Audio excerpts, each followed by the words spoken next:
안녕하세요. 그때 그 날씨 이세나입니다. 오늘은 동족 상잔의 비극이 일어났던 6월 25일입니다. 벌써 65년 전 일이지만 아직까지 치유되지 못한 상처로 남아있는데요.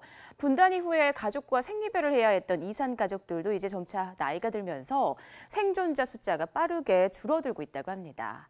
구불구불 길게 늘어져 있는 철책선이 참 원망스럽기만 한데 언제쯤 이 아픈 상처가 제대로 아물 수 있을까요? 하루빨리 그날이 오기를 바랍니다.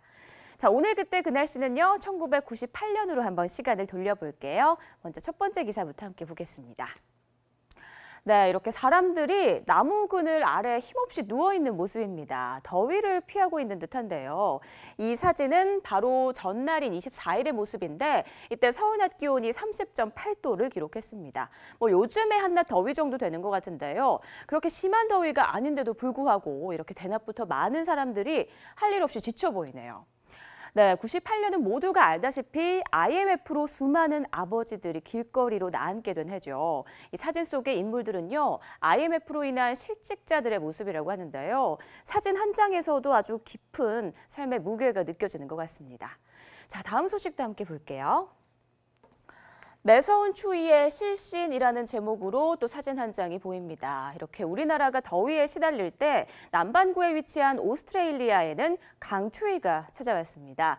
지금 사관 생도들이 열병식을 하고 있는 모습인데요. 중간에 이렇게 한 사관 생도가 바닥에 쓰러져 있습니다.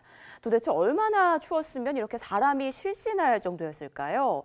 동료가 옆에 쓰러져 있어도 꼼짝도 못하는 다른 동료 사관생들의 모습에서도 참 안타까움이 느껴집니다. 자, 다음 소식 넘어갈게요. 벌써 금강산 열기라는 제목입니다. 네, 이 기사는 금강산 관광과 관련된 기사입니다. 금강산 관광은 우리나라 국민들이 북한을 여행할 수 있는 남북 분단 50년 사이에 새로운 획을 그은 사건이죠. 기사 내용을 좀 잠시 살펴볼게요. 올가을이면 금강산에 갈 수 있을 것이라는 정주영 현대그룹 명예회장의 말 한마디에 실향민들의 마음은 벌써 금강산 1만 2천 봉에 올라 있다. 네, 6.25를 맞아서 이렇게 반가운 소식이 속속 전해지고 있었는데요. 금강산 관광은 1998년 11월 18일부터 시작이 됐습니다.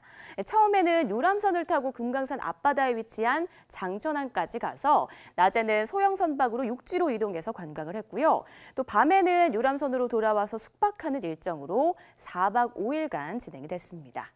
금강산 관광은 이렇게 꽤 오랜 기간 진행이 됐었는데요. 아쉽게도 2008년에 우리 관광객 한 명이 북한군의 피격으로 사망하는 사건이 발생하면서 관광이 잠정 중단되고 말았죠.